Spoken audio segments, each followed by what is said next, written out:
안녕하세요. 저는 충남대학교 생명정보융합학과에서 조교수로 일하고 있는 김준입니다. 네, 제 연구실은 현재 대전에 있는 충남대학교에 있고요.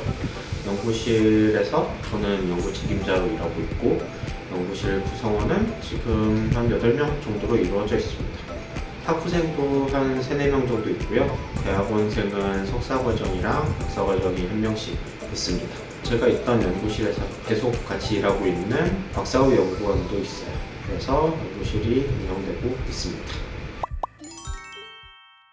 안녕하세요. 김준입니다. 제 연구실이 아무것도 없지만 소개합니다. 연구실은 원래 저희 과가 새로 생기면서 창고였던 공간을 받았고요. 아주 이렇게 냉장고 한 대가 있고, 그 다음에 학생들 앉을 자리 이렇게 5곳이 있습니다. 학생들이 어제 동영상 찍는다 하니까 자기 자리 청소를 한다고 했는데 청소가 잘 돼 있어요. 다들 깔끔하게 산다고 생각합니다. 여기에서 연구실에서 제일 중요한 것 중에 하나인 인터넷 와이파이를 좀 빵빵하게 틀어주는 공육입니다. 대충 한 10G, 10기가까지 되는 걸로 알고 있어요. 그 다음에 이거 냉장고는 조그만데 냉장고는 별게 없습니다. 열어보면은 이렇게 약간 연구실에 있는 게 이상한 이런 사과 같은 게 냉동실에 들어있고요.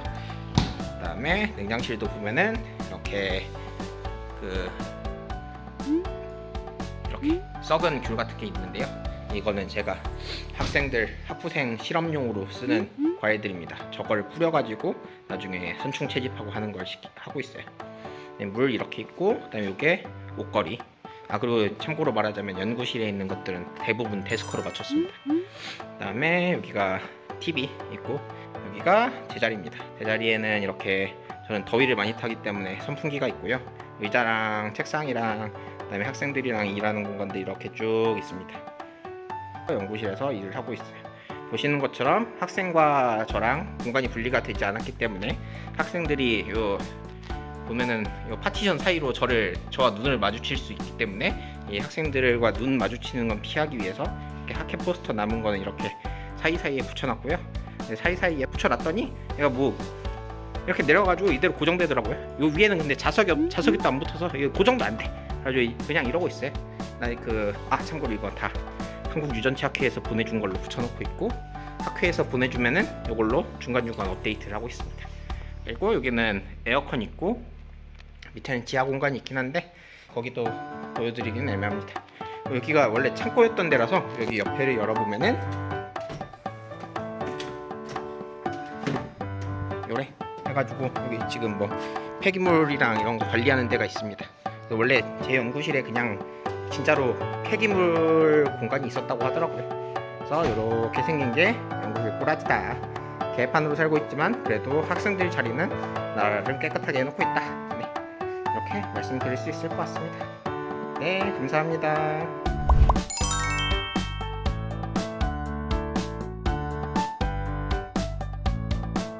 충남대학교 생명정보융합학과 조교수 김준입니다. 연구실에서 하는 일도 소개를 드리려고 합니다. 제 연구실은 기본적으로는 녹미대 시퀀싱 기법이라는 것들을 이용해서 분석을 진행하고 있고요. 이런 시퀀싱 기법을 이용해서 다양한 생물들에 대해서 이해를 하려고 노력하고 있습니다. 그래서 제가 가장 기본적으로 관심 있는 일들은 종과 종 사이, 종 안에서 나타나는 이런 적인 차이들입니다. 그래서 다양한 생물들이 어떤 그 차이가 있는지를 기본적으로는 유전적인 차이 수준에서 이해를 하는 것들을 목적으로 하고 있고, 그런 유전적인 차이에 대해서 이해하기 위해서 다양한 생물들의 유전체를 만들고 분석하는 일들을 수행을 하고 있습니다. 그래서 저는 기본적으로는 차이가 나는 생물을 비교하는 일들을 진행을 하고 있고요. 박사과정 동안에는 선충 연구를 했습니다. 사실 지금은 거의 못하고 있는데 연구비가 이게 쉽지가 않아서 이게 선충 연구를 하고 있지는 못하는데요. 기본적으로는 선형동물, 그러니까 여기에서 선충은 아니고 선형동물은 1만 종이 연구되고 100만 종 이상이 존재할 걸로 생각하고 있을 정도로 유전적으로도, 편형적으로도 다양성이 굉장히 큰 분류군 중에 하나입니다.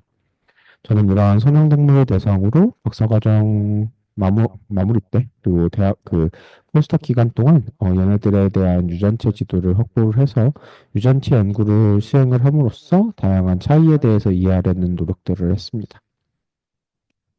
그래서 그때 당시에는 전국에서 선충들을 채집하는 일들을 진행을 했어요.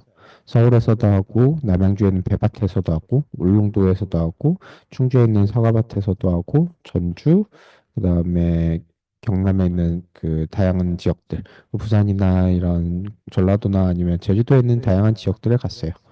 특히 연구실에 그 당시에 박사과정을 하던 연구실에 있던 사람들에게 명절에 그 다른 지역 가게 되면 어차피 다 명절에 그 부모님 고향 가니까 고향 가게 되면은 가는 김에 이런 썩은 과일들 주워달라 라는 요청들을 많이 했고 저는 제주도에는 아예 한 달에 한 번씩 방문을 해가지고 당일치기로 아침에 가서 한 저녁에 오는 비행기 이용해서 이런 썩은 과일들 수집을 했습니다. 이게 제가 채집했던 선충들은 이런 썩은 과일에서 자라고 있는 미생물들을 먹어치우면서 살고 있는 생물들이고요. 그렇기 때문에 이런 썩은 과일들을 주워다가 연구실에서 선충들을 분리를 해서 유전체 연구들을 수행을 했습니다. 그래서 실제로 썩은 과일이라고 하면은 뭐 이런 거 많이 주었어요. 이게 뭐 우리가 먹는 무화과는 아니고요. 그 무화과랑 같은 그 분류군에 포함되는 애들인데 이런 썩은 무화과들 이런 애들 이렇게 촉촉하게 썩은 애들을 줍기도 하고 그다음에 이런 썩은 하귤, 이게 귤이 우리가 흔히 생각하는 귤보다 훨씬 큰, 뭐 애기 머리 그 한 사람 주먹 성인 주먹 한 두세 개 정도 크기 정도로 되게 크게 자라는 귤들이 있거든요. 그런 귤들이 바닥에 떨어져서 썩고 있으면은 그런 데에서 선충이 제 생각에 여기 한 1억 마리 이상 살 거예요. 이런 애들 주워다가 선충을 분리해서 연구하기도 했고요. 또 이런 완전 말라비틀어진 귤이나 아니면 적당히 썩은 귤에 대해서도 채집을 진행을 했었고 그런 것들을 통해서 이런 선충들을 잡아서 분리하는 일들을 수행을 했습니다. 이건 실제로는 그 제주도에 서귀포 여자고등학교 가가지고 서귀포고 앞에 있는 사귤에서 어, 발견된 생물들이에요. 그래서 얘네들은 지금 보면은 요 가운데 있는 게 암컷 선충이고 바깥에가 수컷 선충이고요. 이건 알도 이렇게 나와놓은 것들을 보실 수 있습니다. 저는 이런 것들을 대량으로 확보를 해가지고 선충들이 뭐 예를 들면 여기 보이는 것처럼 생식기 위치가 다른 애들을 채집을 하기도 했고 얘네들은 세 개를 비교하면은 그 생식 방식도 다르거든요. 그래서 어떤 애들은 알을 낳기도 하고 어떤 애들은 난태생이기도 한데 이런 다양한 선충들을 채집을 해서 이들의 표현형적인 다양성을 유전체 수준에서 이해하는 것들을 할 수 있도록 데이터를 제공하는 것들을 목적으로 연구를 진행을 했었습니다. 이런 것들을 저는 그 다양한 성인들이나 아니면 어린이들과 함께 채집하는 것들을 실습을 지금도 많이 진행을 하고 있어요. 예전에는 지구상황 탐사대라는 그 어린이 과학동화에서 운영하는 데에서 그 부모님들이랑 어린이들이랑 같이 이런 썩은 포도밭에 가서 이런 썩은 포도를 주워다가 이렇게 같이 그 현미경으로 이렇게 분리 관찰, 이렇게 썩은 포도에다 물 붓고 현미경으로 분리 관찰을 해가지고 이런 선충들을 채집하는 일들을 진행을 하기도 했고요. 현재는 그 제주도에는 거의 1년에 한두 번 정도는 그 방문을 해가지고 그 제주도에 있는 고등학생들을 대상으로 선충 채집하고 연구하는 일들을 수행을 지금 같이 해보고 있기도 합니다. 그래서 그거랑 관련해서는 이렇게 실제로 논문이 나오기도 했고요. 임지선 박사랑 같이 연구를 진행을 해서 지능 리서치라고 하는 그 유전체 분야에서는 가장 저명한 학술지 중에 한 곳에 발표를 하기도 했습니다. 그리고 현재는 이런 선충 말고 더 다양한 생물들에 대해서 유전체 연구를 수행을 하고 있어요.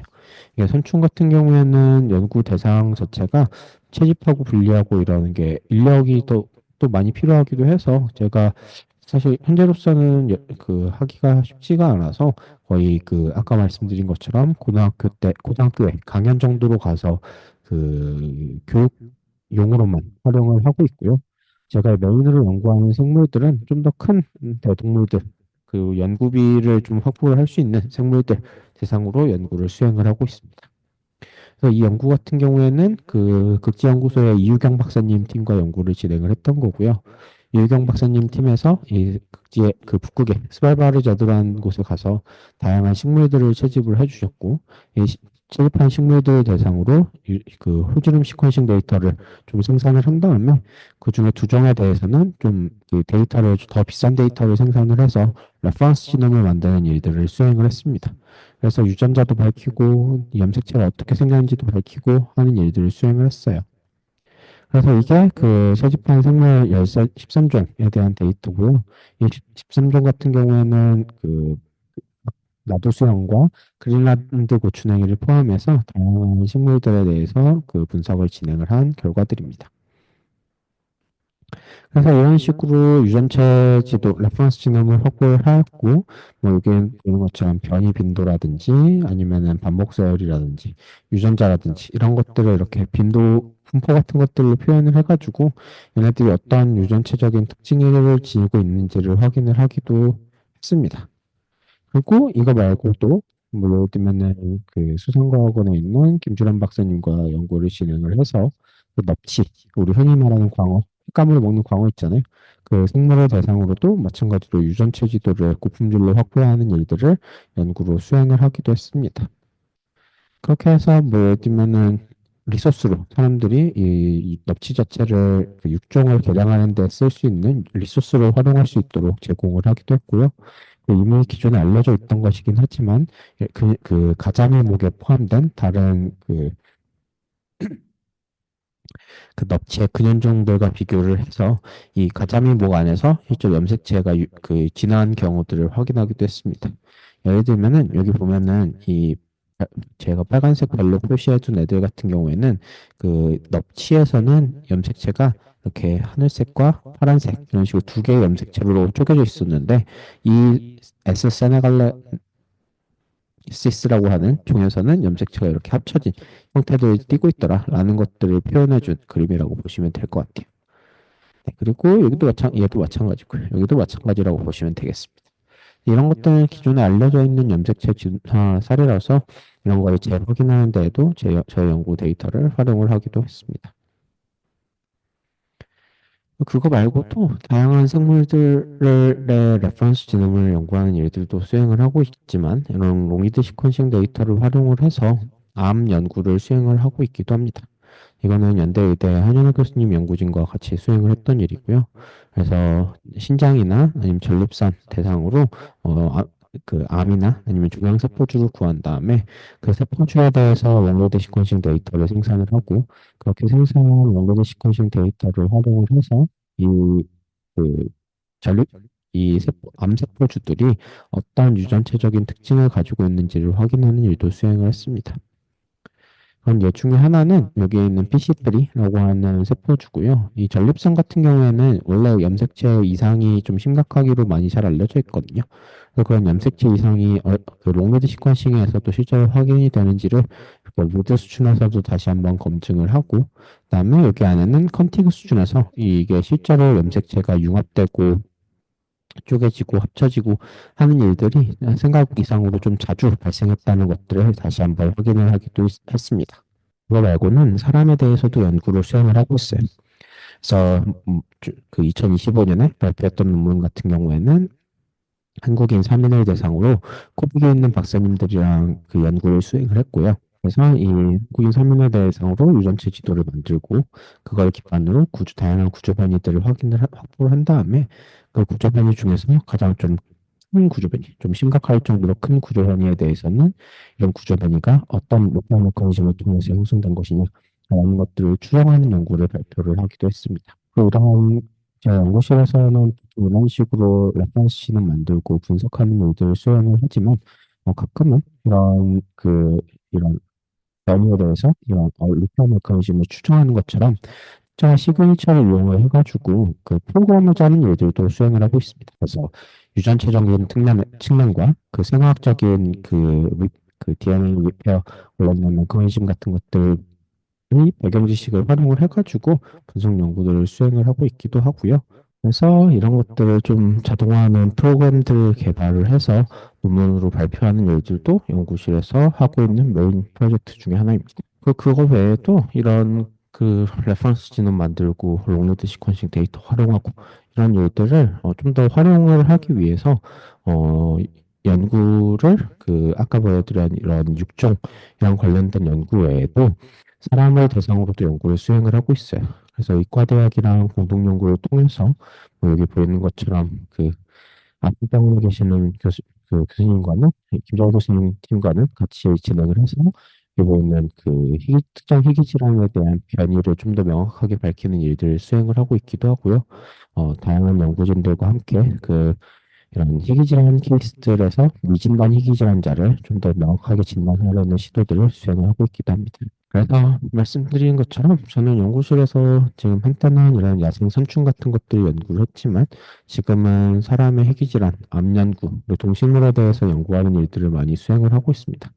이런 롱리드 시퀀싱 기법은 지금도 굉장히 주요하게 많이 쓰이고 있기 때문에 혹시 관심 있으신 분들은 여기에 있는 제가 연구실에서 페이지 파놓은 게 있는데 이런 데서 튜토리얼 실습 같은 것들을 해보셔도 좋지 않을까 싶습니다. 네, 감사드립니다.